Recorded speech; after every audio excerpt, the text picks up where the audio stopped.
Okay, my name is Merve.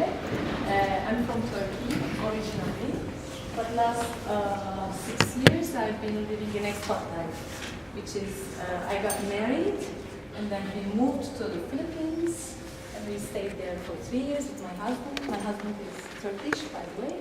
And then we moved again to Singapore for 2 years.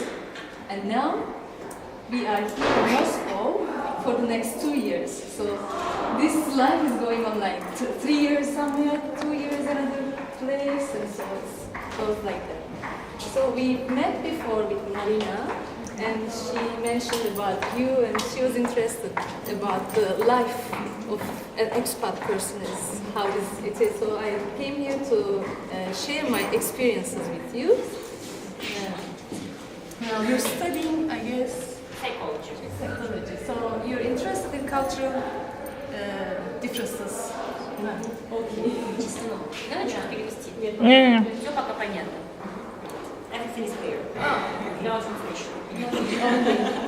Okay, great. So I took also some notes maybe so that I can cheat sometime. I can start with Singapore slowly, or maybe first Philippines. So you choose.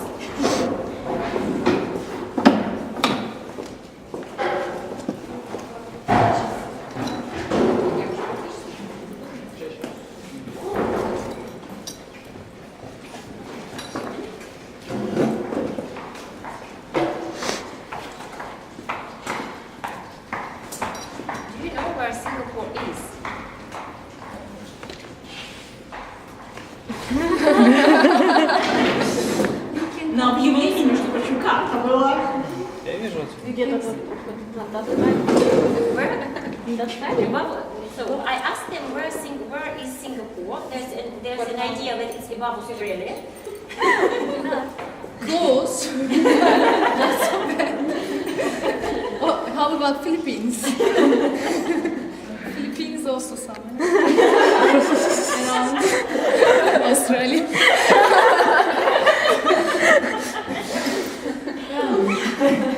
Yeah, you're right. It's actually called Southeast Asia, which is Philippines is above Australia, which is closer to Japan and China, somewhere there. It's what they call this archipelago. It's a lot of islands come together, more than 7,000 islands. They all come together, and there is a country called Philippines over there. So once we moved, I didn't also know where is this country from Turkey so far. Well, and I thought that, so what kind of a country is this? So first they took us to see the country, because I only heard about Philippines, typhoons, disasters, and blah, blah, blah. But when we went there, totally different life. It was full of, well, I'll show you.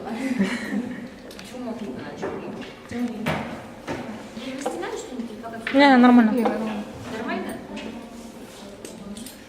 So shortly I can start an overview of history about Philippines to understand better about the culture.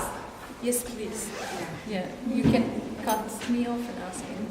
So, because the history, once we moved there, after living a year, I understood that history is really important to understand the cultures, because it's making the nation as a nation. So they have so many things from the history, like this.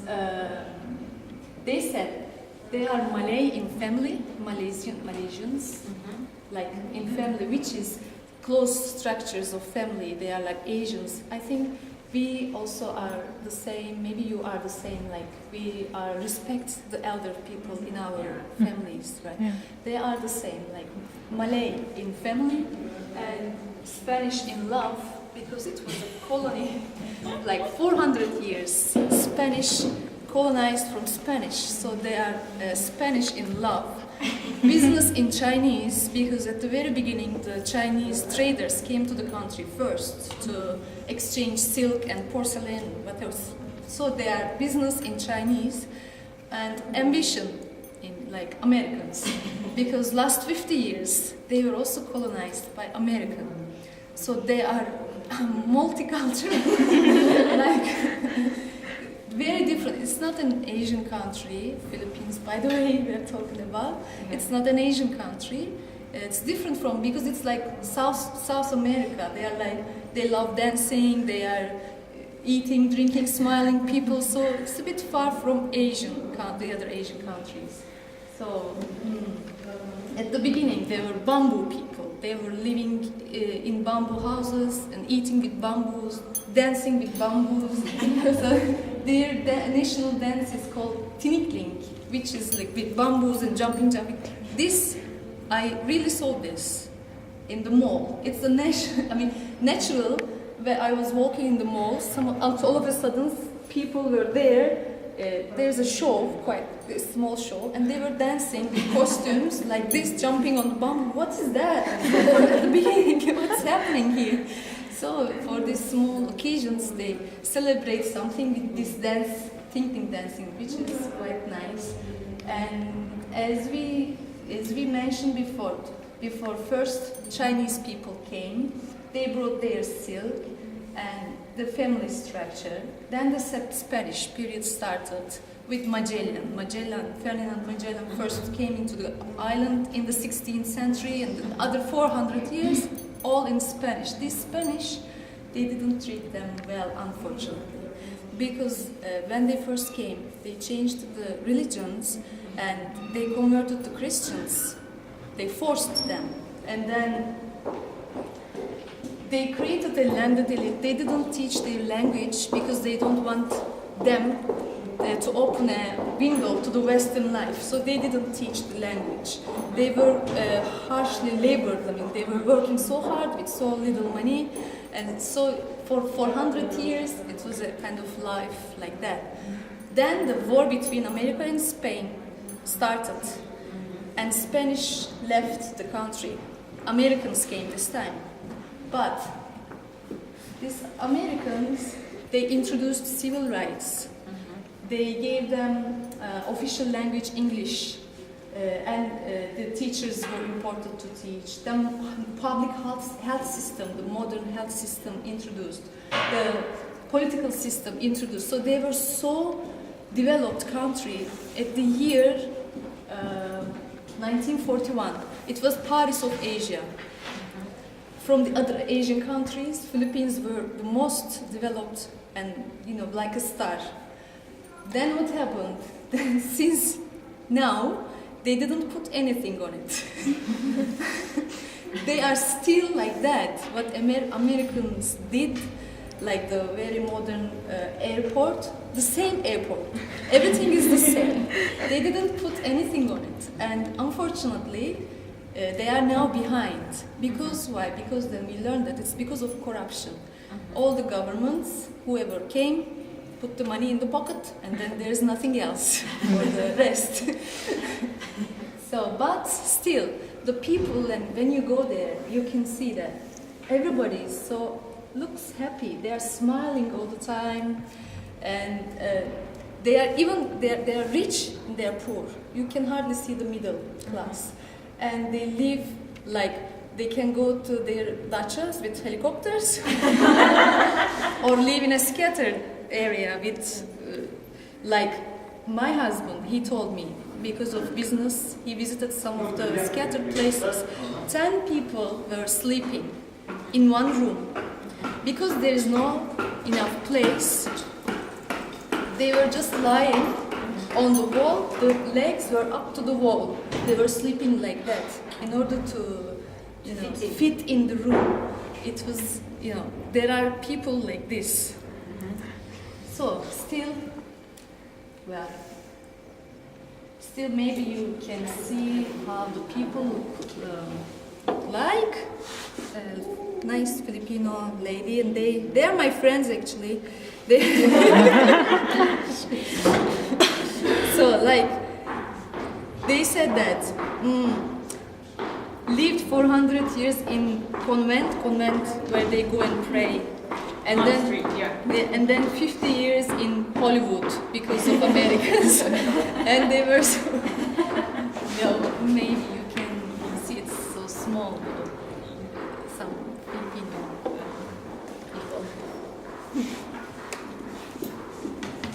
Do they look like Chinese?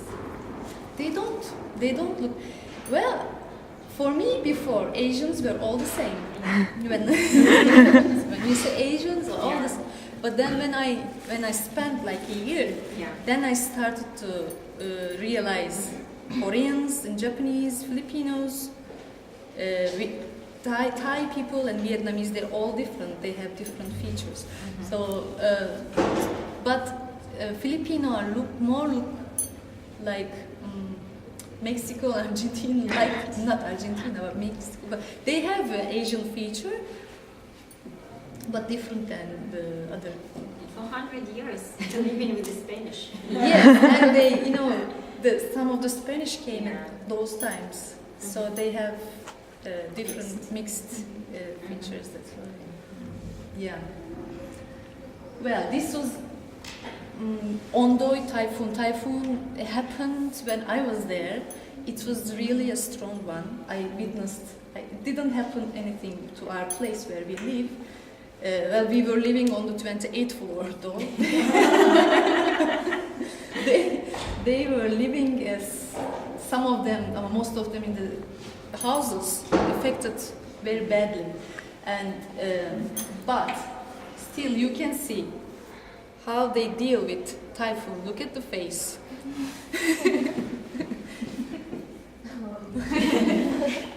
See them.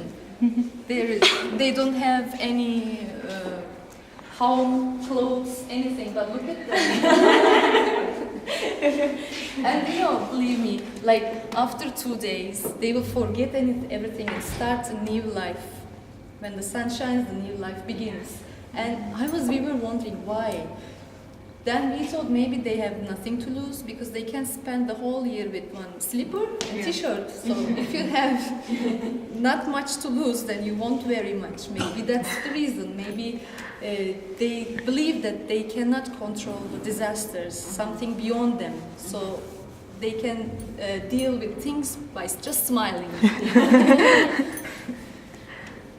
At the beginning, we, like Westerners or whoever moved, like my people around me, they were complaining about people's smile because even so many bad things can happen and they can say faced with smiling, and you feel, why are you smiling? You shouldn't be smiling. Like, condolences, smiling, embarrassed, smiling, everything smiling. So at the beginning you were, why? Angry. But then once you understand, because you need to appreciate in order to survive for each country, every people, that's why, well, they cannot say no. That was the main problem at the beginning. I don't know, no, not in their dictionary. Everything is for yes, ma'am, because they call ma'am to the other people, ma'am or sir. In the call centers, they call good morning, ma'am. In hotel check-in, good morning, ma'am, sir, like that. Well, they also cannot say no. Instead of no, you can hear maybe. If you say so, meaning no. I will try, ma'am, meaning no. So that I will make an effort. Again, no. And we'll see, again, no. See how it goes? No. These are the things that you should understand it as no. Something funny happened about this thing. Our friend just moved. They were living in a house and they also moved from Argentina. And their barbecue, because on the way it get rusted a bit, the barbecue, right? And the guards were there and they were asking, what can we do? Can we do anything? And one of the guards said, oh, okay, yes, we can. I will try to repair. Okay, they said very happily. And then he took it, he colored and gave it back. So that's the solution. And they were like, oh, they couldn't believe it. So see, they cannot say, but you can smile with this, you can be angry with this. So it depends how you. So this was the welcome for the country. Понятно, ничего перевести не надо?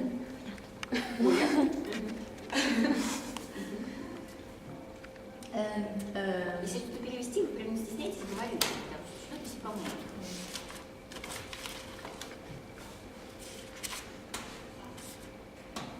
I don't want to forget anything. So when they smile, that's another interesting thing.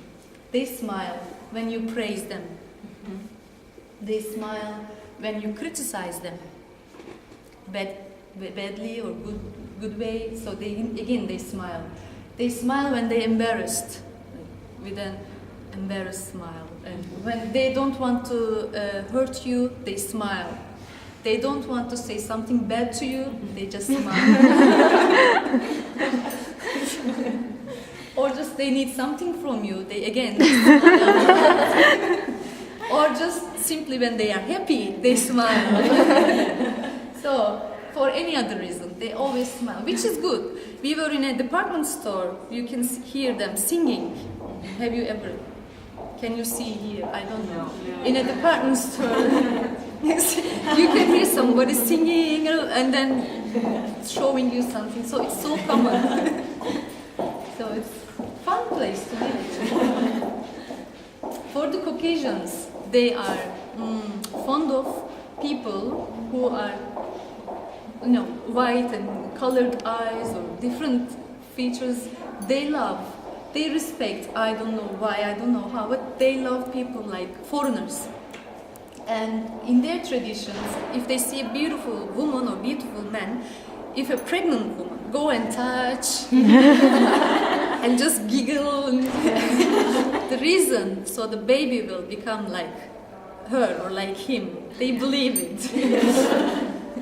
And all at the wakes, this is I didn't know that, I learned it. Wake, do you know wake? After a funeral, when somebody dies, you come together at home and pray. So how do you be like? How do you react? I mean, do you smile or do you dance at that time? You will mourn a little bit, right? You will pray. At this time, for them, they can. Like a festival, they can eat, they can play cards, they can smile, but there is also the person in the living room, that body. you can do things like that, but this doesn't mean disrespect. It's just for the spirit to live, to be alive for the rest. It doesn't mean disrespect. So it's interesting, so and they have different beliefs, like they can bury the placenta of a baby after a birth with newspaper or a pen if they want the baby to be intelligent. Or they can throw the placenta to the stream or to the river, if they want the baby to be a wanderer, to go around, travel around, and go around. They have some sort of beliefs which are interesting, actually. Superstitions. Do you have superstitions? Yeah. A lot. They also have a lot.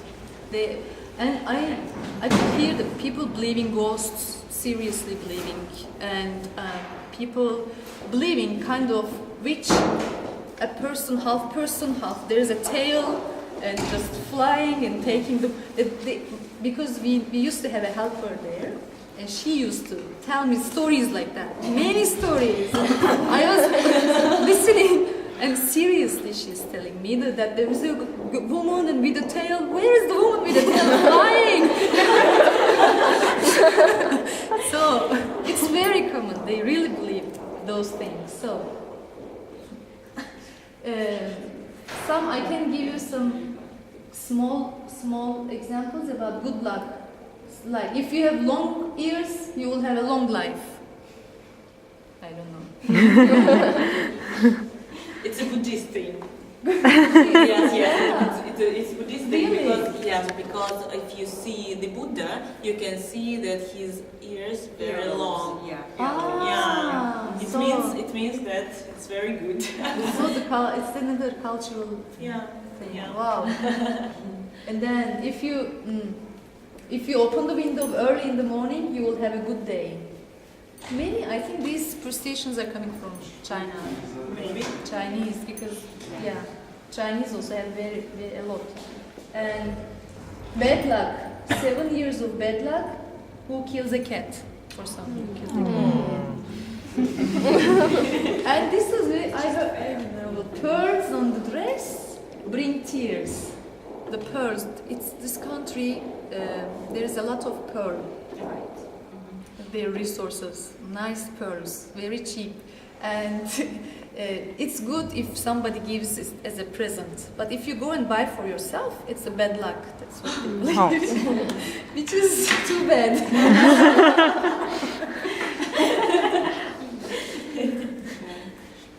Then breaking the mirror. I think you also have breaking the mirror. And whistling. Do you have bad luck? Yes, we Yes, do. we do. We also do. And cutting nails at night. Do you have that? Some of us. I heard this from my grandma. I think we also have it. Yeah, my grandma told me so. My grandma. Cut your nails at night? Yeah.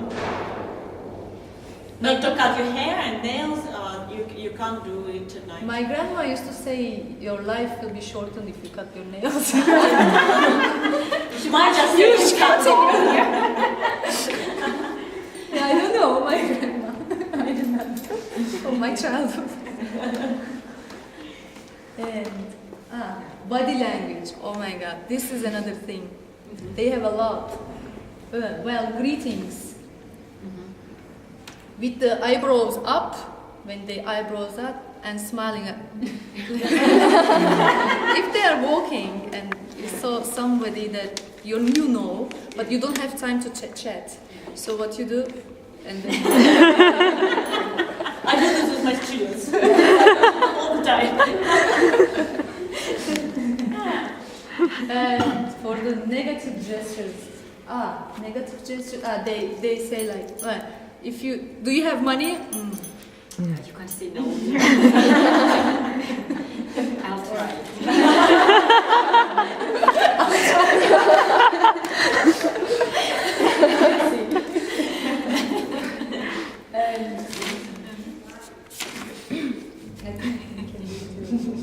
Room etiquette. It's like if you're passing in front of a crowd, and it's like, excuse me. Not to bother. It's like that. Very healthy. Very healthy. And the respect for family elders, so they kissed like this. Same here? No. My kid does it all the time. Yeah, he kisses my hand. And to the forehead? No, but he only kisses my hand. Mom, I very love you. gentleman. That's personal, that's not cultural. I do not insist. In our culture there is in Turkey. I don't do it, but in a more traditional small places, very to the elder person, usually the youngest ones, when they say hi, they just kiss hand and put on the forehead. Also in Singapore I saw that, and in Philippines there is. I think this is some kind of Asian culture. And pointing and beckoning. Like if you want to call the bill, check please. You in Western country, how do you do that? We are not the Western culture. We're just screaming. It depends on the country. So here, how do you ask for the bill? It depends on the Счет, пожалуйста. We have a gesture. We have a gesture, yeah. How is it? Yeah, like you're writing. Like we're writing. Yeah. And some Please of count. Yeah. This is nice. Yeah. I didn't know, so I learned it. we have it like that, writing on the wall. And if you go to the Philippines and do the same thing, he will bring you a pen and a pencil to write. Because they do it in that way. Check please. Usually they do that. They bring the pen. So what you are, and then pointing. When you point, if you point like this, it's very rude. So Singapore also rude. Singapore like this. Philippines never like this. It's like this. Seriously. If you happen to go there, somebody does this thing, don't think that he's sending a kiss. It's pointing. If it's pointing the front, it's like this. If it's pointing right, it's like this. Very hard for me. Well, you can easily actually see the beginning of.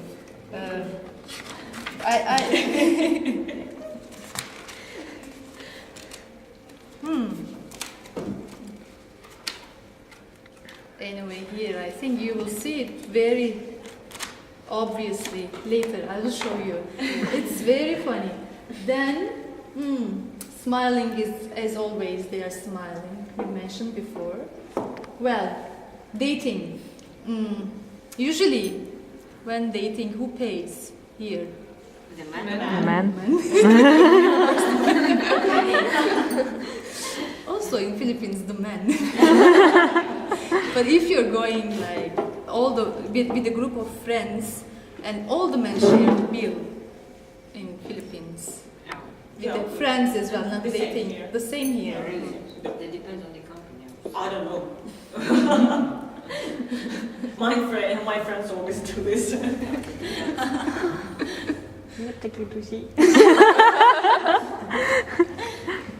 She would like to have the friends who would pay for her. Well, and there is something called chaperone. Chaperone? Yeah. Chaperone. Chaperone. Well, this means if you're dating for the first time, you need to bring a friend if she's a girl. On the first night, you don't go on alone with your future boyfriend. You bring a woman, a girlfriend, or if it's a man, from a relative. So they go out, 3 of them or 4 of them, for like a group, like here. And then curfew. So they should be home. Like parents ask their children to be home before 12, before 1. So it's like that. How old are the children? They start at the age of 13, 14. So, but they usually live together with their family until they get married. So it depends on the family if they're asking or not.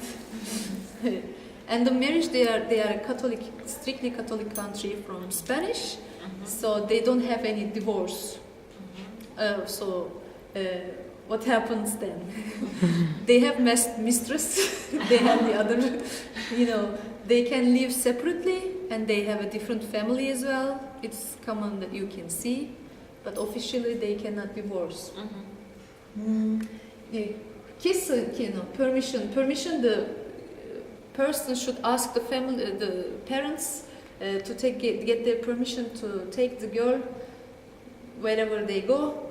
What are they going to do? When are they going to come back? Where are they going to stay? They need to give, And then kissing for the first night is not a good idea. Matchmaking is very common. They always come to you and say, I've got a date for you, and blind date is common. So eating, they love to share, even though they don't have much to eat. They always, first thing they say, let's eat. So they share everything they have, and their food is from every culture that they took something. Like breakfast, they have rice and fried egg on it, sausages, maybe dried fish. Yeah, but rice is always.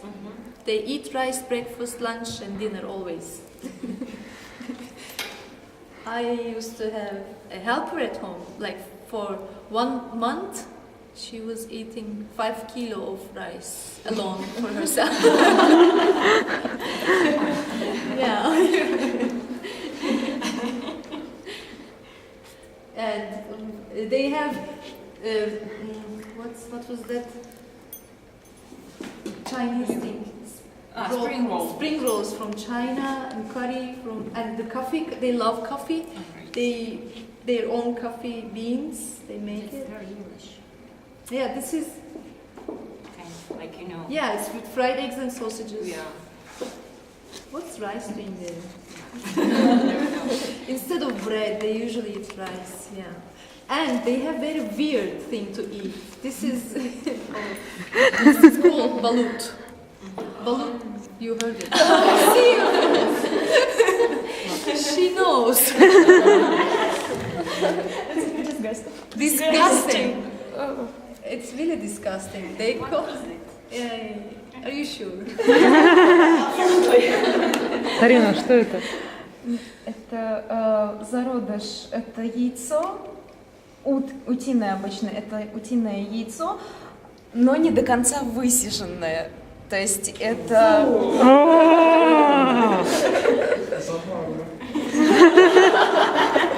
They call the rest. If you go to YouTube, you can see how people eat balut. And they call Western people, it's here a bit small though, they call it duck borscht. Because you can still see the eyes of the duck and the feather and a small piece, and they love to eat it. They believe that it's very good for their Health? health. Gives you power in every aspect. It's unborn duck. And they are so eager to serve it to an foreigner because they want to see how we eat. They really have fun. They did that to my husband actually at the company farewell, and they blindfold the hair. And they were, well, I was watching at the front row, and they were giving so many different Filipino food and having him try and guess and blah blah. Then it comes, balut was on the way, I know, and it was coming. I was like, oh my god, and I jumped to the stage and said, he's allergic. Please don't do that. And they forgive it. He didn't eat. Did they eat anything Spanish after the 400 years? Me? I mean the Filipinos. Yes. Anything Spanish? Yes, they have so a lot of chorizo, All right. arroz, what arroz? Uh-huh. Leche flan, it's from Right. Spain again. Adobo, they make so chickpeas with chorizo pigs. And lechon is a small pig, very, very famous among them. So they have so many things from Spain. And they have different transportation. Very enjoyable. The jeepney I brought here, yeah, it's from Americans. They left their jeeps after the World War II in the country because Japanese occupied it for 1 year, as like the other Asian countries, also the Philippines. And Americans saved Philippines from Japanese occupation, and they left their jeeps before they leave. So when they have the independence, they still use this for means of transportation, and it's very common in the city. They just color it and take out the windows and no doors, as you see, and the people still sit there. So they don't waste anything. They still can use these things, and it's a national. They have banca. This is also nice because they have beautiful. I can show you like that. They have beautiful islands. It's even, believe me, it's better than Maldives, Phuket, Bali. They have beautiful places like Palawan, Boracay, and it's not very well known. Like we heard so many things like Tom Cruise and Vibe was coming to Palawan to spend the night, like Angelina Jolie and Brad Pitt staying in Boracay in the So when they come, so everybody can hear and speaking. So it's very nice islands to spend holiday. It's very nice. Well, and you can spend, the season is from December to May, hot season. In the wet season, it's usually rainy, but the temperature, don't worry, it's always 27, 28 day and night, so it's always summer anyways, even if it is rainy, so it's still hot. So tricycles, motor taxis, everything as you see, open. There's no window because it's so hot and humid. So you can see the small children showering on the streets naked. It's very common thing there. The view of foreigners, they really welcome the foreigners. Very the Philippine hospitality is very, super Like Russian top. hospitality. So, tourism, it's very colorful.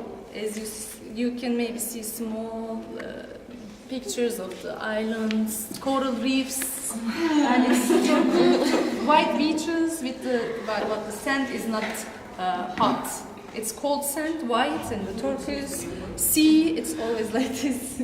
It was like for me, for 3 years I was mentioning never-ending honeymoon, because just married and went there. It was quite an experience. It was really nice. If you are willing, I have a very small video to show you there are the people.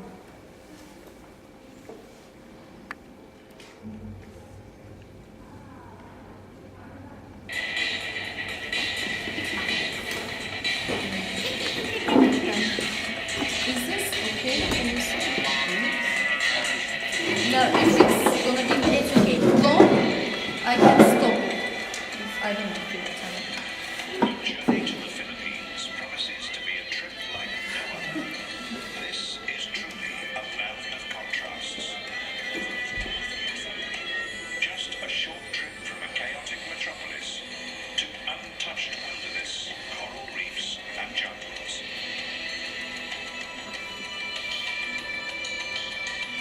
With an ancient history, a strong Catholic faith, and nature at its finest, what more could you wish for in an ultimate journey to the Philippines?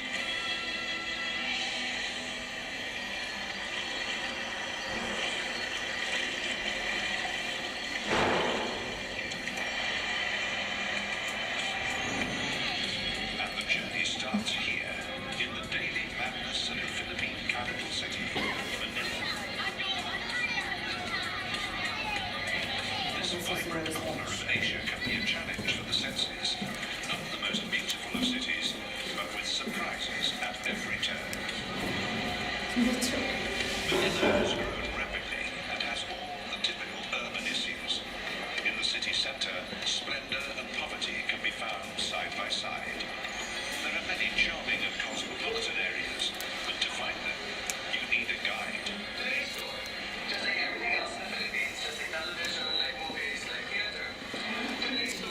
Accent is the one. Bit. Very close.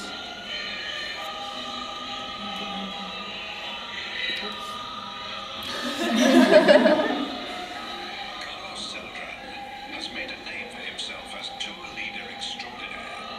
In his own unique way, he uses music to illustrate his talk through the key points of Philippine history and culture.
the city forward centre, and then which stop. supposedly survived the bombings of the Pacific War in the 1940s. Carlos is the perfect man to tell the tale, as he too is of mixed descent with Spanish, Chinese and American bloodlines. You might wonder if Manila is worth a trip, but this tour party seemed enthusiastic.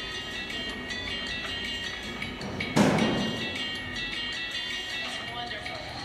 Very entertaining, and I've learned so many things that I didn't know before about Manila. Carlos will be our trusty guide to Manila, but first, a detour.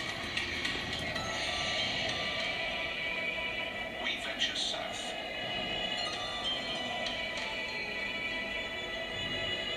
An hour and a half's flight away takes us to the Buckwheat Archipelago and the famous black rocks of El Nido.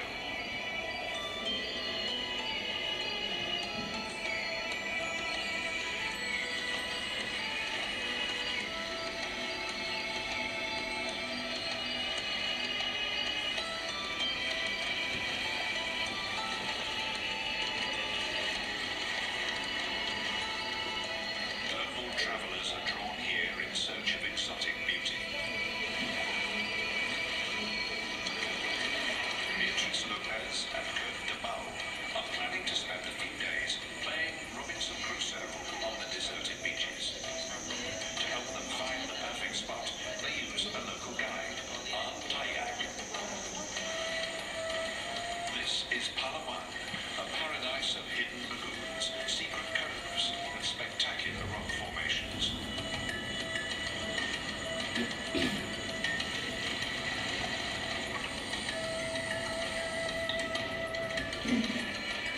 By paddling in glass-bottomed canoes, the couple can glimpse the mysterious world below.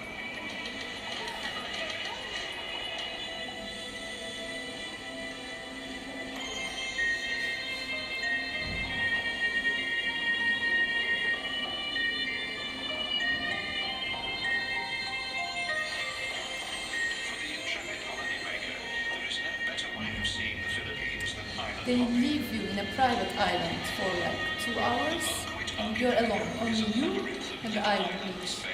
Then they come and pick you again. It's very, because they have a lot of islands, you know, like Robinson Crusoe. This has to be one of the most beautiful marine habitats on Earth. For an ultimate journey, untouched, uninhabited sandy beaches lie in wait.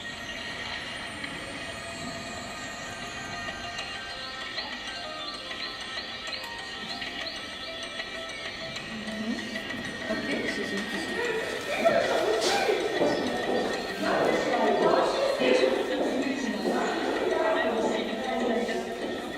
stop.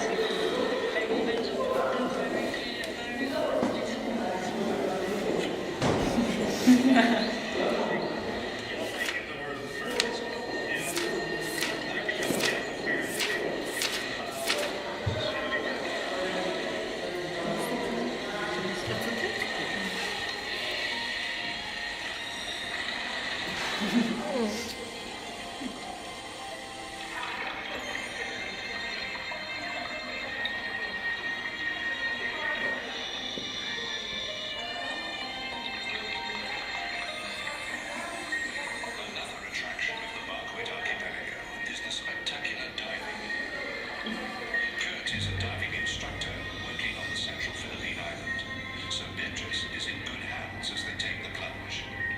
The vast, colourful shoals and reefs are legendary among divers. That is real. Really, really. And because the reefs are only meters from the beach, access is easy, so it's simple to move between diving spots. You can also swim with white sharks. Some of them friendly. They smiling too. They swim with sharks. Beatrice and Kurt have decided to treat themselves to a few days of luxury at a secluded resort on the tiny island of Mindanao, reputed to have some of the finest dive sites in the region.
They drink coconut all the time. This path leads to an observation platform offering an elevated view of the island. There are hundreds of islands in the Marquette archipelago. From here they can see the 45 scattered through El Nido Bay.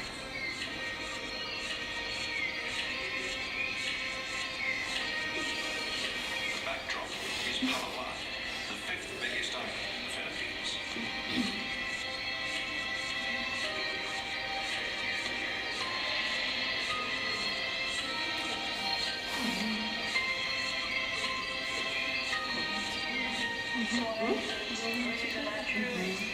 It's very warm. Warm. We're discussing here. It's minus 20 now. Really? Yeah. Minus 17. Yeah, the sun is gone.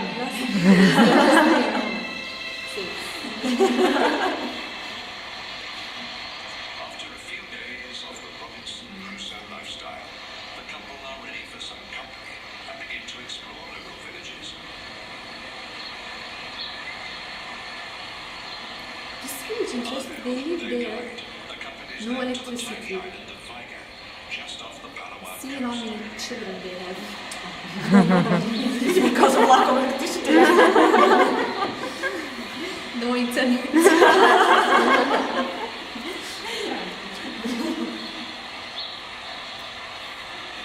This is typical of the Philippines. Even off the beaten track where foreigners are rarely seen, visitors are welcomed.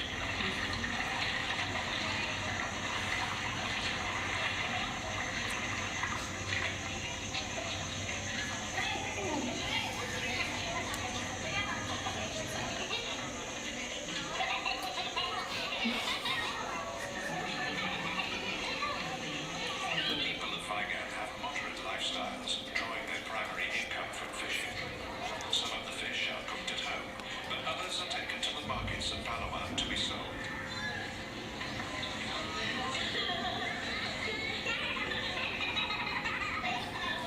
First time seeing the camera. Accurate head counts have never been done. There are around 300 people living here in bamboo huts. Life is dictated by the rhythms of the sea. Here there is no electricity. Fish are preserved not by refrigeration, but by the sun, salted and dried until they can be used. In the center of Vigan stands a little church. Catholicism is a strong influence here, although mixed with some animistic beliefs. Every Sunday, villagers gather to pray, and on special holidays, a priest from the mainland travels to lead them in worship. The chapel is more spirit than structure, having been ravaged by the forces of time.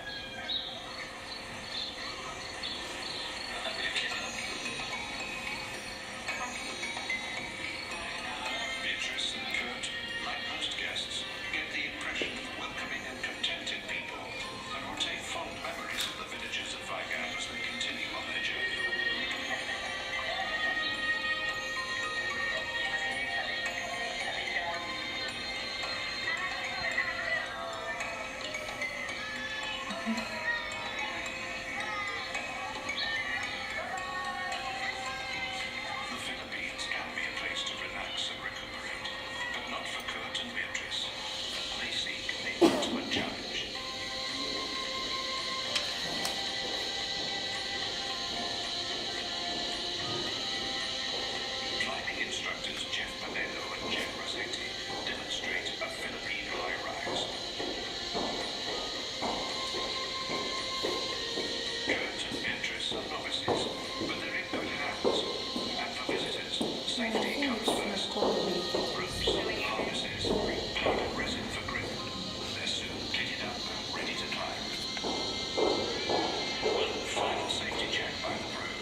This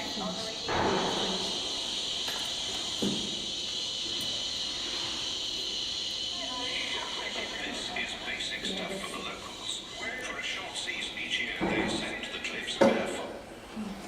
That's it. Well, and the anthem he was mentioning, also I forgot to tell you, they say their anthems just before, at the cinema you can see, before the movie starts. So everybody's standing up and just start their anthems. And the meetings, when the openings, all about the openings, they just say their anthems. It's very different to me. Do you have something like that? No, John, if it's something very formal. Very formal, Yeah, but at the kind cinema, of- watching a movie. No. Well, yeah, Philippines is like that. If you have any questions? So they speak English as official language, and do they speak Spanish? Good question. The new generation, they don't speak Spanish, but the old generation, like grandmas, if they are rich from elite family, they speak Spanish.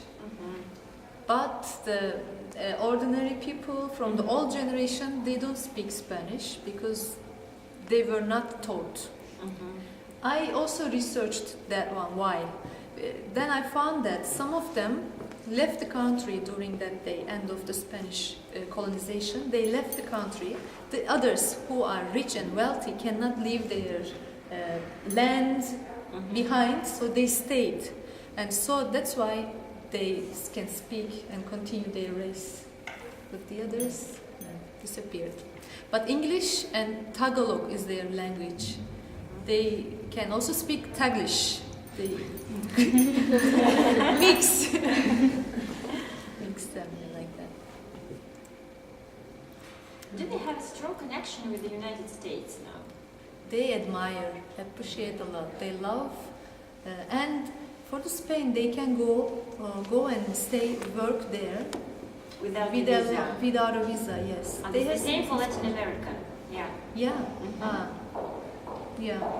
To the United States, they still need a visa, but they can, most of them, you can see most of the Filipinos all around the world. They work and live. The population in Philippines and the other half of the population is all around the world. Everywhere. Yeah, everywhere. They work. Yeah. Was it safe? In Philippines. Yeah. We were told at the beginning that it was not. And we were given even a bodyguard there. And by the way, the living standards, it's very cheap there. You can have a massage every week, every day if you want, so it's like $20 for 1 hour, so it's like everybody. And everybody has a maid and helper, not 1, 2, 3 cook, all around washing, so they are very crowded with the people working. You can see the people, like here, for example, 5 people are working. So what are they doing here? Just everybody doing something on the floor, just to give some people opportunity to live. They do a job, like at the airport. How many times you are checked? 1 person is enough, but 4 people do what 1 person does because they need money. And where else? At the grocery, 3 people. At the very beginning, it was very interesting for me because I went there to the grocery with bodyguard and drivers. So the bodyguard is always following me there. I'm not used to, so what's going on? And then we went into the grocery and he took a push cart and then he was carrying everything I choose. I came to the counter and 1 person was taking the other, there are 3 more persons. And the bodyguard stand and gave everything. I was standing, whatever. The other cashier is doing that. The other person is putting everything in a plastic. The third person is giving me a stool so that I can sit. And the other person is waiting because he will be the one carrying everything to the car. And then we are again going all together. And then I came to the car, the driver opening the door. I went inside, the bodyguard put everything in the car with the other, guy. So you need to tip everyone though. So I was doing that. So when I came home, everything again put in a push car. I went to the elevator, opened the hamper, put everything in the refrigerator. What kind of a life is that? And it was like my 3 years. I was telling all my friends, "Oh, you cannot believe what kind of a life is going on here." And for 3 years marriage, after that, when we moved, I understand what marriage is without a helper and driver and everything. So I have to be the one cooking and shopping. No. Well, Philippines for the first time. It's interesting place. So if you want a quick Singapore, or if you want another time, I can come for if you're late. We are not. We are not. Any other questions? You can. Ну как белки.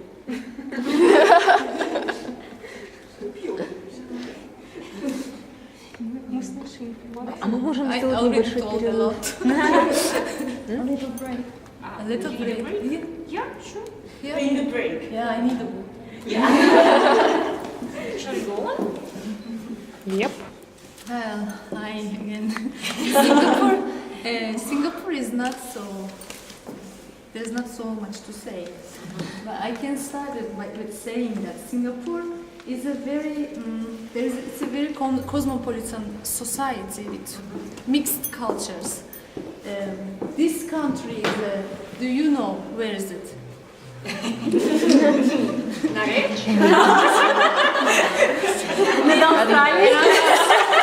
Around Australia. Very close to Australia. Above. It's closer than Philippines to Australia. From Philippines, how many hours flight from here? I'm thinking now. I think, 10 hours, 11 hours flight to Singapore. From Singapore to Philippines, 3 hours flight. No. So, Singapore is just at the very small point, edge of Malaysia. Malaysia in Indonesia, and Singapore is here, very small. You cannot see it from the map. You can see the name written Singapore, but the dot here, very small, but very well organized, very developed. Well, Ah, it's not the fire alarm. how long? And so it's a multicultural, we said. It's very modern, cosmopolitan, and safe. Most of all, it's very important. You can go out at night, 2 a.m., 3 a.m. outside alone. Nothing happens. It's very well controlled from the government. The laws are really strict, and so everybody lives in peace. You never locked the door. Yes, we don't lock. You didn't lock the door at all, and we were sleeping when the balcony, the doors are open, because it's hot at night and little bit breeze from the sea, and you were sleeping there with the doors and balconies open. It's so nice. Nobody comes in. That wonderful story about your friends, how they left for somewhere and their apartment was open. My husband told me the story, and we were living in a compound. In our neighbor, she left for Turkey for a couple of days, and they didn't lock their doors, and even they left the window open. So nobody went inside. Only one friend, a small mouse. When they came back, there was a mouse at home, probably living inside. Even I remember they gave a name. Yilmaz was the name of the mouse, meaning never give up. Because always living there, so they had to clean up all the time. So it's so tropical, so you can see the animals. Well, by the way, we used to live in Sentosa. I will come here, I will mention.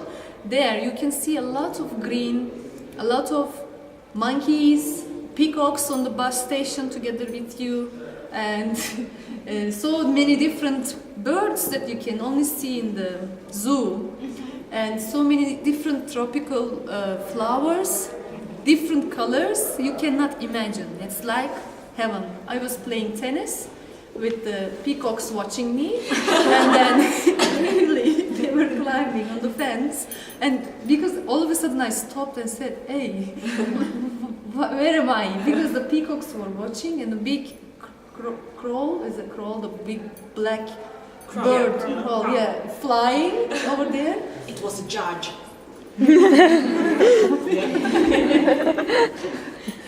And the bats all around. So you can hear them, the voices. It was very tropical country. And you will see the climate. That's what I heard from a tour operator. It's the climate. He was saying there are 11 seasons in Singapore.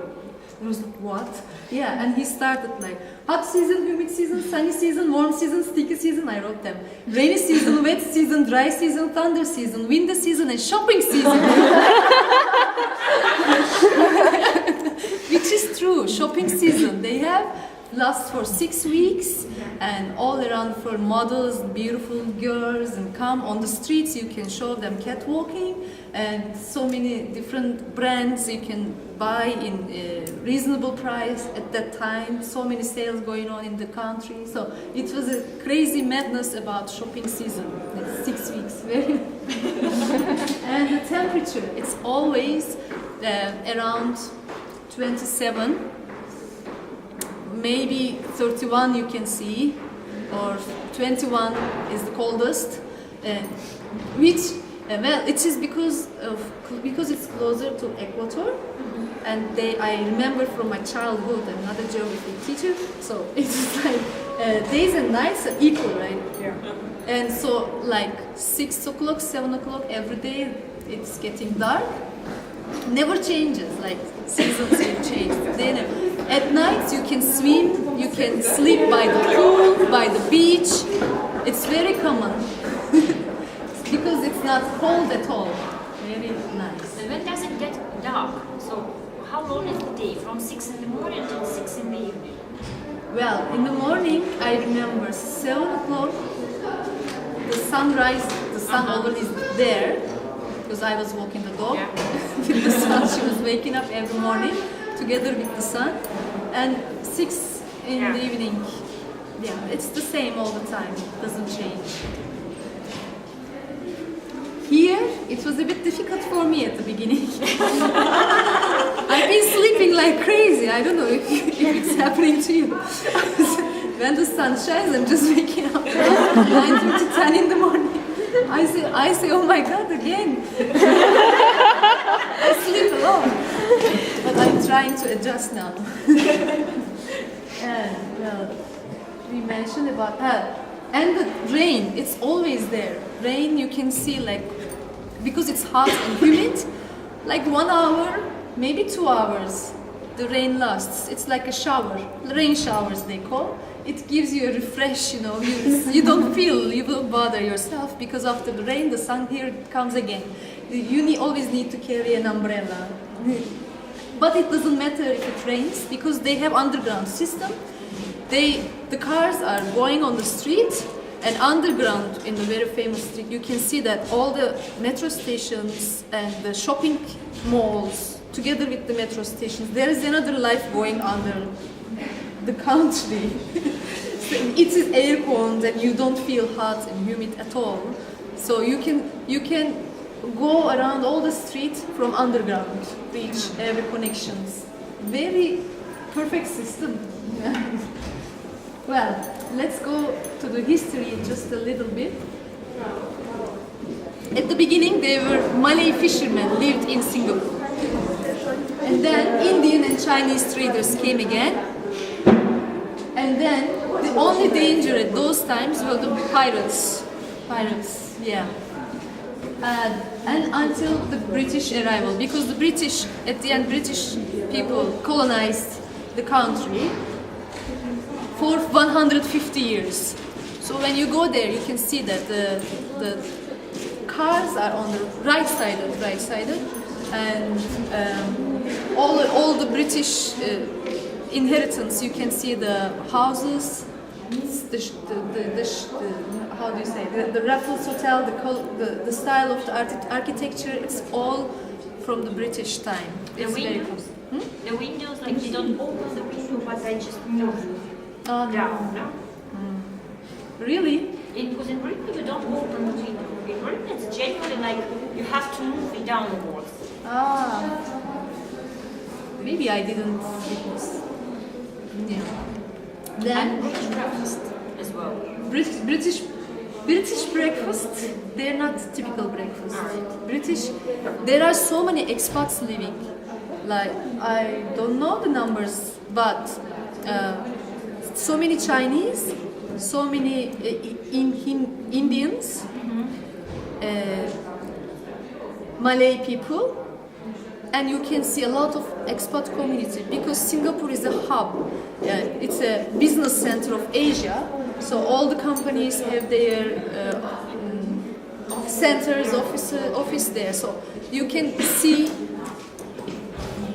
maybe more than Chinese people. You can see expat people from all around Europe, America, everywhere. So it's very common. Then again, 1 year Japanese occupation during World War II, and then they're independent, 1965. When after they were independent, the government was very clever. Really has to be appreciated because everything started that time. The education, it was very important for the government and very educated people. Even if you are not graduated from university, you were not allowed to marry. So they gave importance to education. It's still, even now, it's still like I that. know. At the beginning. Now you can see everybody is already educated because I didn't have taxi driver, I didn't have driver. I was using the public transportation in Singapore all the time because I didn't need. The taxi is very convenient, and the taxi drivers, you can see a Chrysler or a Mercedes with wearing suit like very seriously, and then they have credit cards. You can use your credit cards, and you have iPhone application for the taxi. You can call to you, and then before coming the machine, the lady is calling you. The taxi is down there. You should be there in 5 minutes. So you're rushing. So it's very, what is it? Too good to be true. Everything is so organized, and you don't wait for anything. Except for Louis Vuitton. Because they are so fond of shopping, that you can see that a queue in front of Louis Vuitton. They are seriously waiting. You have a picture? To go, I have a showing picture. that here. There, let's see. They are waiting.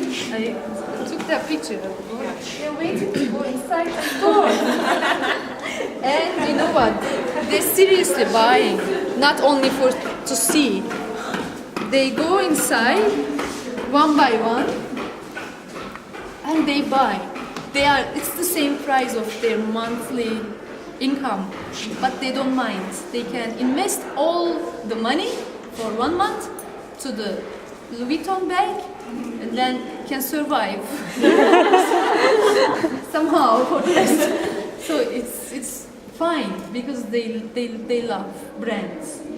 And these are the unique Singaporean habits.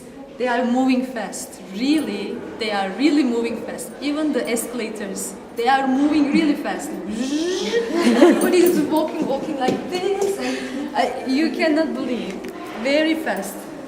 Maybe they have to rush. They are working all the time. Money is very important for this country. Yeah. They are also eating fast, and this is the habit. They insist on paying the bill. So when all together, you want to pay, she wants to pay, and everybody trying to pay. So even though they don't have money, they still insist on paying the bill. And wedding photo shoots is everywhere. For the weddings, you can see everybody is. I think I also have a picture here. On the street, they have wedding photo shoots, or by the lake, by the sea. So they love wedding photo shoots naturally everywhere. They reserve tables in a shopping mall, in a food center, always reserving tables for their, not here also. Not in the shopping malls. Like in the food court, reserving the tables so that they can. You don't have to do it here. And weekends, they all like to spend their weekends at the malls because it's aircon. Or cinema, it's aircon.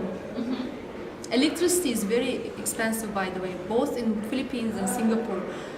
So most people like to go out to get cool, not to pay money at home. So they go out and spend the day at the cinema or mall, so it's covered. And they're crazy on cell phones. Everything they're always together. I think it's all around. And they have Singlish because they have 4 official languages: Mandarin from Chinese, Malay from Malaysians, Tamil from Indians, and English. So they are all bilingual because they speak both English and their race, I don't know, whatever. Mandarin English, Malay English, Tamil English. They can speak 2 languages, everybody. And they have different way of speaking. Their accent is different. Because of maybe affected from Chinese culture, they speak like Chinese people speaking English. Like half of the word is not there, you don't hear. When you first go there, it's very difficult to understand. Because like how we went to a shop, okay, and asked for the price or something. The lady said, "How much is it?" Signa What? Signa What is that? 6988. Signa This is the price. And asking where is Park? They are showing us Park Mall. He's saying like Park Mall. It's Park Mall. Yeah, this is the way how they. And these are the la. They put la at the end of the sentence. Don't like the la. Like that. I want hot chocolate, like this. So at the beginning it's very difficult, but then you start understanding easy. And the urbanism and architecture, because I think it's easy to build a country from the beginning, zero. There is no corruption, everything is systematically planned beforehand, and then everything is so neat, the buildings, the metro station. So I don't know if you heard about this big building. Lately they built this hotel, Marina Bay Sands. Have you ever heard about it? It's I think the biggest hotel in Asia, which has an outdoor pool on the top. On the top there's a pool like a ship, and infinity pool. It's very interesting hotel. And they love, this country is a luxury, it's pure luxury, they love everything. I mean, there is a casino, even the taxi drivers gamble, everybody gambles. And entrance is 100 for the locals, for the foreigners it's free, but still they go and spend all the money there, it's very common. So they have public transport very developed, and housing, they have very nice big houses, but price was like $30 million per house. This house and this house. $30 million. Can you imagine? Who can earn that much money? Mostly Chinese people were the ones who were rich, or the old British people. Well,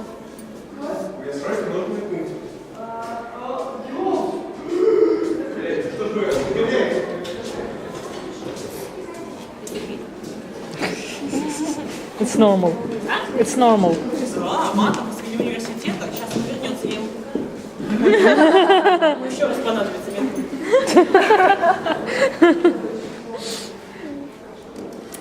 and after 1970, they built a small island. Not built. There was an island there, but the government decided to make it as a local touristic place. So this island become fun island. So you can see the nice houses on the one side of the island, and on the other side there's Universal Studios, the casino, and the Megazip, and all the fun beaches, man-made beaches. Very nice beaches actually, but you cannot swim. It's not advised. Clean water, but not still very advised. So this island is always alive, never sleeps. Every night there are 2 night shows, and you can find lots of attractions, lots of things to do, and you will never get bored in this country. And here they park their boats in front of their houses instead of cars. Boats. So you can see the many ethnic groups, lots of people. I want to show you the pictures of the typical Singaporean. This one, this man, and a woman. Typical Singaporean. And then in the country, Indians, Malay, Chinese, Indians again. And also it's very common, Malay-Chinese mixed marriages. And then different race. So with these ethnic groups, they have their own districts: Chinatown, Little India, Arab Street, and Holland Village. So you can go to Chinatown to get the spirit of China. It's like in China. You are in China there. Everything is Chinese, the houses are like Chinese, and the bazaar there, it's always there. You can find every Chinese food, Chinese things to buy, so it's very Chinese. And then when you go to Little India, even the music, you start hearing the music's coming there, and the people with all sari, right? And then the markets, fresh vegetables, everything is Chinese. The food, they live on banana leaves in a restaurant when you go there, and the rice is on the banana leaves, and the curry is full, and by hand, they're eating hand. So, even if you don't like, you need to adjust and go there and do the same way in order to survive again. And it's interesting. Arab Street is another place. Well, in Arab Street also you can see shisha, nargile, how you call shisha, and then the mosque, big mosque, and everything, the fragrances of Arabic fragrances, kebab, so many restaurants, at night different, during the day different, lots of things that, you need to see, I cannot explain. This is Arab Street, and this is Chinatown. This is Holland Village. Some of the expats can be seen there, but mostly it's famous for restaurants. So it's from 4 cultures. Chinatown, Arab Street, Little India, gold. So which is interesting here, that 4 different cultures are living with peace. They have different religions. They have different cultural things, but doesn't matter. They don't fight. They are very respectful to each other. Very interestingly. And so they have different festivals. So throughout the year, you need to celebrate. It's a long list. Long list, yes. You're both celebrating Christian Christmas and Chinese Christmas, and celebrating Malay Muslim Ramadan, and it's called here Hari Raya, and also Indian Deepavali. It's another festival.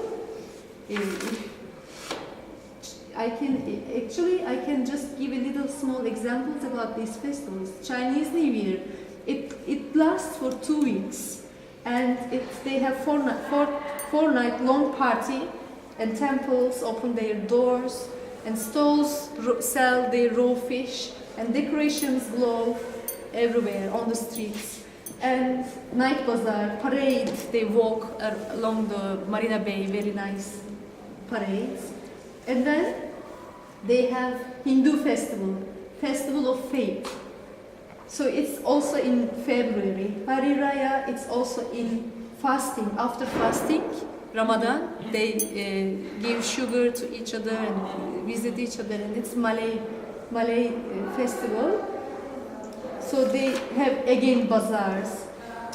So Lantern Festival, the moon cakes they have in Lantern Festival, August and September. So whenever you go, it doesn't matter. You will always see a festival and be inside, experience it all throughout the year. And food, it's a combination, national obsession.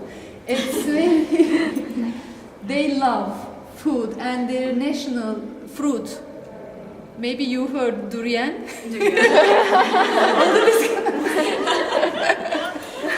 Durian is a fruit. Do you know? Yeah. It's also here. Do you? It's for the ones who don't know, it's a fruit, big, and they say it smells like hell, tastes like heaven. But I never had the courage to taste. It stinks. It has a really bad smell. Really bad smell. But they love it. And if it's the season, when you go to a grocery, you can feel it in your brain. Because everybody is cutting. So they have a very traditional national alcohol drink. It's Singapore Sling. I have the recipe here if you're interested. And satay, beef satay, roti. What was that? Roti is from India. It's like maybe Satay is Indonesian. And chili crab is very famous. They have huge seafoods and huge crabs. Chili crab is laksa is another Singaporean thing. It's also they have from Malay spices, Indian spices. It's a combination of all 4 different cultural foods. So it's yummy, delicious. You will never find difficult to eat because they have so many cuisines. Thai cuisine, Japanese cuisine, Chinese cuisine. You can go and see all. And laws are quite famous in Singapore because they call it Singapore is a fine city. So fine in meaning of good, and fine in meaning of punishment. So in both means they have strict rules. And in metro station, I saw a very interesting sign saying that no smoking, fine 1,000. No eating, drinking, fine 500,000. No, 500. $500. And then no flammable goods. It's again 5,000. And no durians. Here can you see no durians?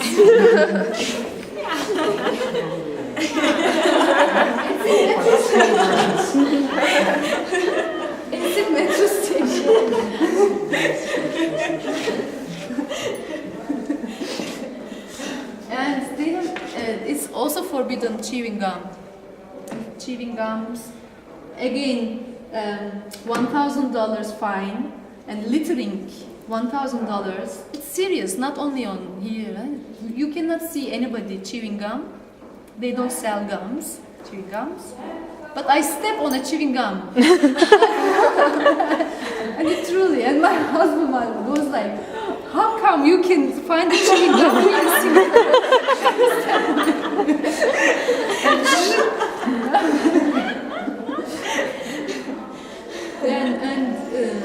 well, no spitting, which they are, I don't know what you think, but not bad. Yeah. Those things are actually not bad because you feel very nice, I mean, you live in a very nice and clean place. And each time, before coming home, after coming home to Singapore, after the plane, each time, what I feel was, the city was like a diamond.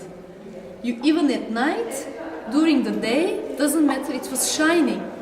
Very nice lights, and everything, the sea, river, shine. The cable cars, like diamonds, they made it. Shining, going there all the way. And you're like in a amusement park or what? Not like a country, it's different. Oh, and this flag, they have red, it's brotherhood, and crescent moon, it's young nation on the rise, and 5 stars, democracy, peace, progress, justice, and equality. So they have a very high life standards. Which one interesting thing, after this independence, the government built big high-rise condominiums. They called HDB, and all the locals were placed there. So they were living in high-rise condominiums, and they started building the country. So that's why everything is so organized. Well, and the Singapore, about what can I say? I can say that Singapore had 2 million people economy dependent on shipping, and they don't have so much agriculture, they import. They have strict controls, they lowered the birth rate, and they developed banking, manufacturing business. And they're filling the land, so that they are planning to expand by the year 2030, 25% expanding, because they're filling. They don't have no more land. So. Why did you say that they lower growth rate? They don't have many children? Before, at the beginning, they lowered the birth rate and moved 9 of 10 Singaporeans into new high-rise condominiums. And now they are welcoming all the expats, and they have different kind of business. So the money is coming mostly from the trade and business, from expats. So they have different strategy to control these countries, but it's very clever. And on the newspaper, I was reading that one of the most desirable for the future countries is Singapore, that you can invest, buy house there. So I don't know. Well, Singapore is so. What's the difference that you can see in between two countries? I mean, what can you see apart from poverty and richness? What is missing? What do they have more? What is the impression that you have? Any? I have the impression that in the Philippines everybody smile, and in Singapore everybody pay money. Yeah. And maybe I didn't get, is there such a big difference in Singapore between poor and rich people? No. Rich people, yeah. Middle class. they have a lot middle class. Mostly they have middle class. Rich people again rich there. They are coming mostly from China. Yeah, mostly rich people are from China, not too much. Local Singaporeans are usually middle class and they live in HDBs, like these high-rise condominiums, and more or less the same life there.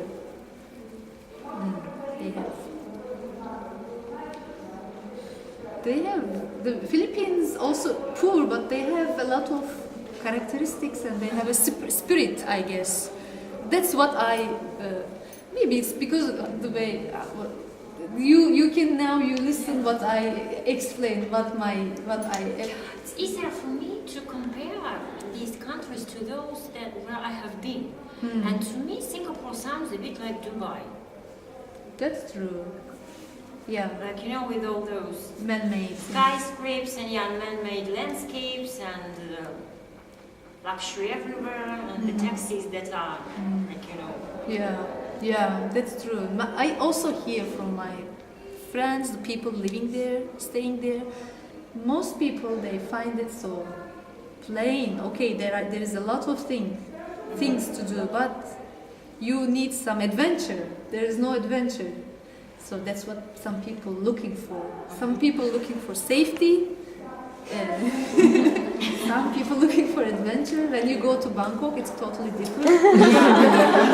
That's what I was going to say. It sounds a bit like Bangkok, like Thailand. This is also, living in this country. It's better. It's, I think, the best you live in that country and travel a lot, because Bangkok is 1 hour.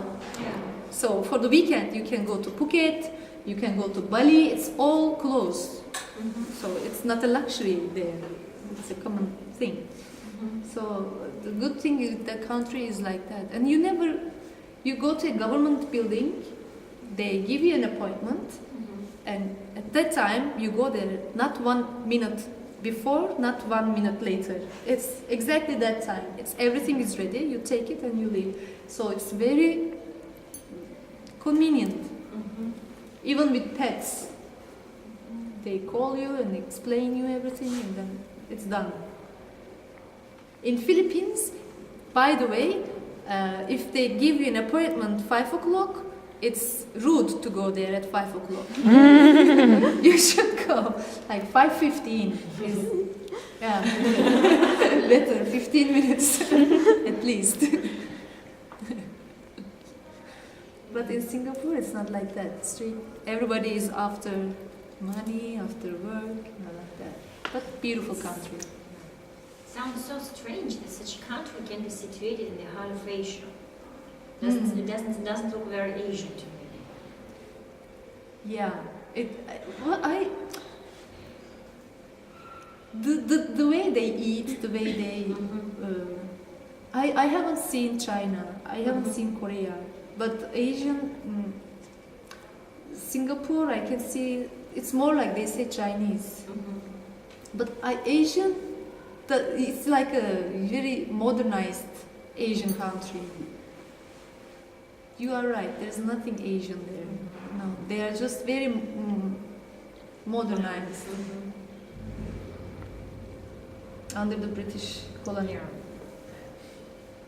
I talk about the language. Yeah. Any questions? Questions? I was very impressed that there is 5 culture and they can live in peace together in Singapore. So yeah, I think it's great. Yeah, maybe it's because they are educated, well educated. Do they have a common identity? Something like that. I belong to Singapore, something that is common to all of them. On the airport, it used to say, but now I can't see it anymore. It used to say, "Welcome home." So from the even I feel like home when I was in Singapore. So everybody, if you are a Malay, Hindu, they say that I'm Singaporean. You can see that he is Indian. But he says I'm Singaporean, so they feel that they belong to the nation, to the country. Yeah.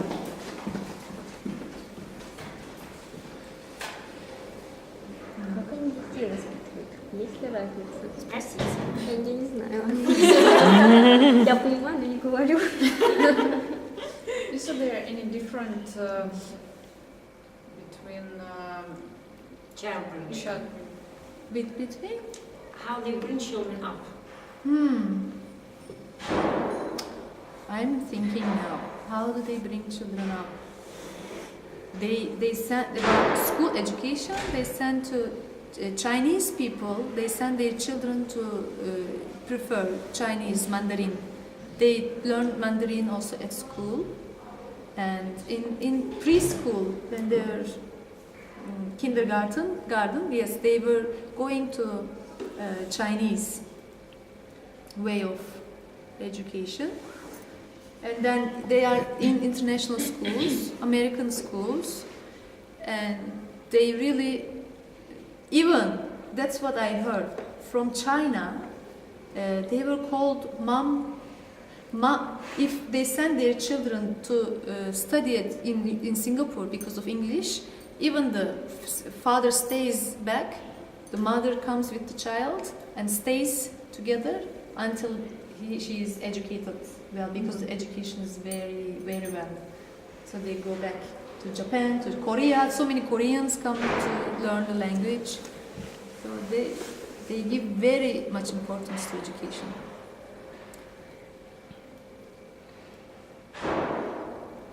The Singaporean ladies, young women, girls, they are more interested in foreigners.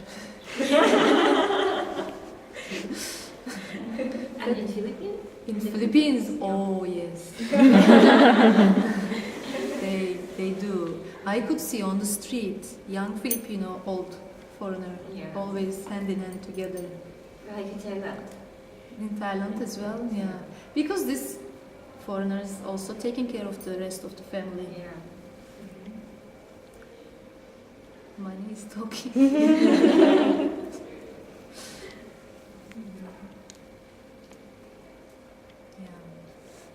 Про брак в Сингапуре. Что спросить? Про брак. Как у них там с браком? Should like to know about marriages in Singapore. Marriages, they don't marry young. They are, because they are so independent. The women all working, and they don't marry young. And it's okay to divorce. It's common. They divorce a lot if they don't want. So marriages, Asian, Singaporean is a lot. Yeah. The best income coming from real estater, they are earning a lot. They don't have to go to work from home. They can work, and they can earn a lot. Like imagine one house, 30 million, and they get the 10%. What? And it's quite. Also, taxi driver, second job is real estater. A lot. There are a lot, something like that. Why I'm telling this, just it came into my mind. Do they have many children? No, they are not.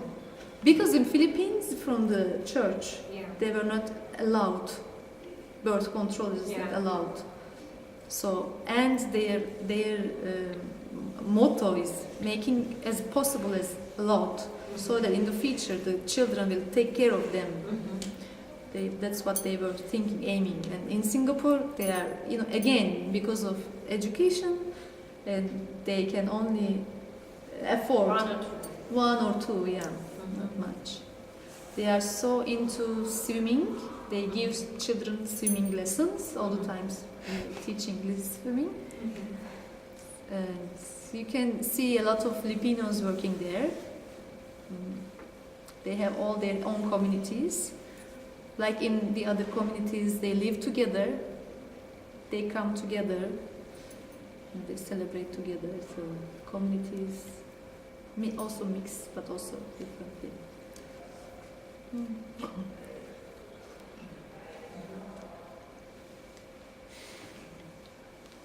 Any more questions?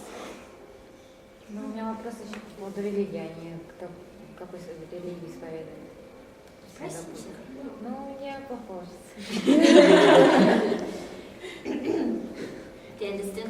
they speak. Which would like to know about religion in Singapore. Are they religious? Religious. What I saw because they have different 4 religions. They were religious in their own way. The Malay can fast freely, but he doesn't mind if somebody else is not fasting. So it's all there. The temples that you can see, the going Chinese and Hindus going to the temples all the time, they are religious in their own way, but you don't feel the religion in the country. But you can see when you go to Chinatown, you can see the people, how religiously they are praying, and then in Indian, yes, still the same. But they were asking me like, the taxi driver again, because I was always on the taxis, communicating with the taxi drivers. And when he's asking me, where are you from Turkey? Muslim, you're Muslim, I'm Muslim, because if he's Malay, insisting on if I'm Muslim, and then asking which religion are you, why are you not covering, I have to explain everything. So Malays, they don't hesitate asking questions, questioning you. They just curious. But in another way, they are all religious. Yeah. Philippines, much more religious. In the middle of the mall, they have mass. They call mass. They have chairs, and then all of a sudden they start praying, and people sitting on the floor, coming together praying. It's common, very Catholic, strictly. In Singapore, I didn't see that, but they were free. Difference. It's already 8:12. So I think that we shall not go on much longer. I think it's high time we said our thanks. Thank you. Thank you. Thank you. I think that Merrick would appreciate if you give some short feedback. Okay. As for me, thanks for interesting story.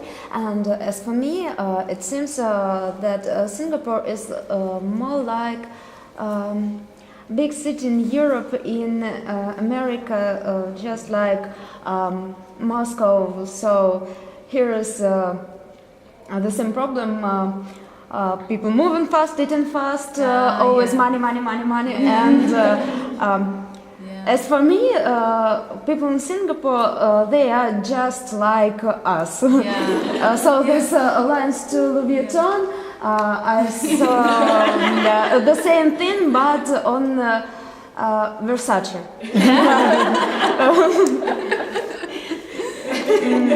A couple of months ago. And Philippines, they are much more traditional.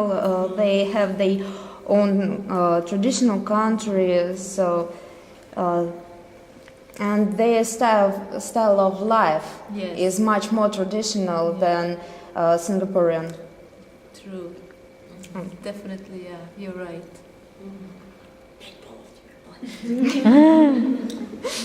Я про это диплом пишу. Хороший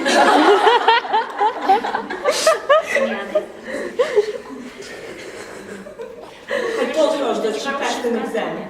Если вы не можете сказать по-английски, это очень хороший по-русски,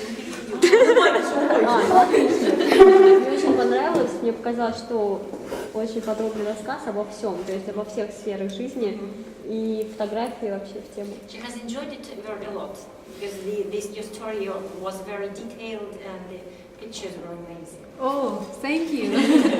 I tried my best. I wish I could show a lot of pictures I have.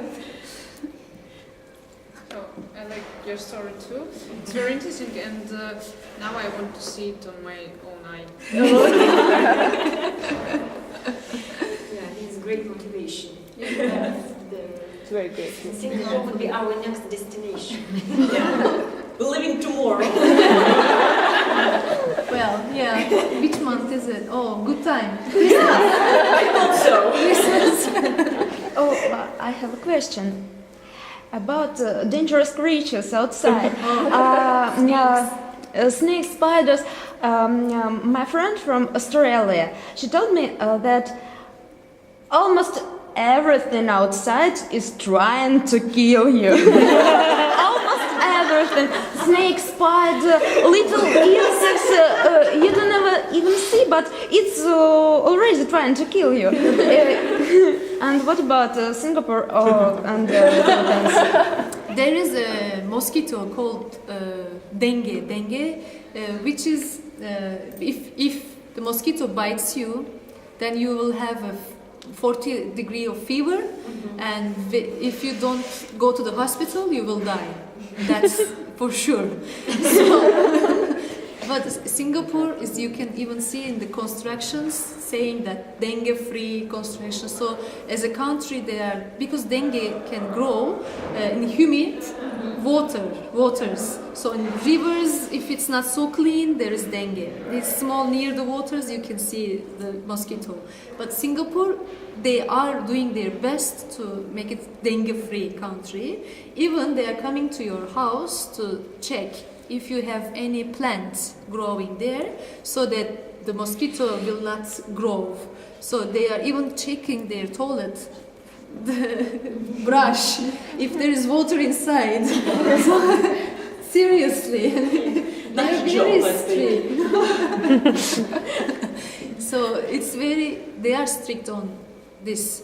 They have a lot of sprays to protect you from all the insects. If you're going jogging in the forest, so you need to be careful and put on everything. Well, in Philippines you were more under danger because they were not caring a lot. You have to protect yourself. So, but Singapore is safe in that sense. In Bali, a monkey bit my husband. And it was quite a serious thing, because after that, okay, we had the injection and we were like, oh, continue, but no. Then we heard that this kind of space in Bali, that kind of monkey can go to your brain and just immediately kills you after 2. So imagine, we were like, what's going on? And immediately we flew to Singapore, and then he had so many shots, so many things. So you need to be careful in every tropical country, like in Bali, in Singapore. Singapore is the safest though.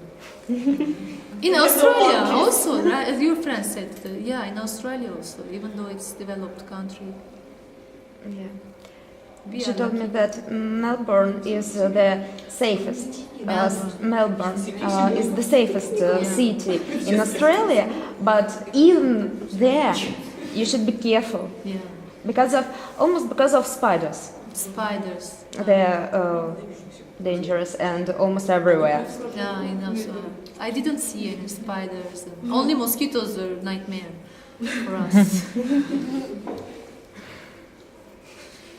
Masha?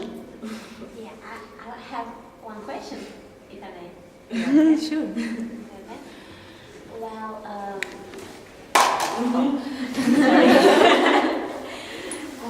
have a question about some things. You said that it is okay in Singapore to talk about religion, right? And are there any topics that are forbidden? Taboo. Yeah, taboos. Taboos. In Singapore. None. Wow. Taboos. No, there is not. Very interestingly, none. Very civilized people. I'm just thinking now. I know I have never encountered. And also, when I was doing my research, I never come across anything like that. No taboos at all. And the Philippines? Taboos, there were some. What was the taboo? Never cut your nails at night. Yeah. Things like that. Things like that. But about talking subject, taboo. Just vice versa. They can ask you anything. Like, like in Turkey, there are like salaries. You don't ask how much do you earn in the same like colleagues, how much your salary. It's something rude. But in Philippines, the first thing they're asking, how much. And in Singapore, we used to live in Sentosa, and then the taxi drivers take me to Sentosa, and then Sentosa, you're living there, then are you rich? They're so free to talk like that. About families? How much? Are you married? Do you have children? Yeah. They're all. How much? How old are you? In Philippines, because they are having a lot of children, and the first thing was asking, are you married? Then second thing, do you have children? Why not? Don't worry. Don't worry is the next. So they were all open to talk. Too open. Challenge the researchers to find some cultural differences in some country that looks like ours, and everybody running everywhere. And thank you for subject to think. Thank you for inviting and listening to me. We're enjoying it so much. I think that everybody agrees with me that you are a great talker, great lecturer, so enthusiastic, and we enjoyed it so much. It was so lively and so interesting. Okay, let's do the applause.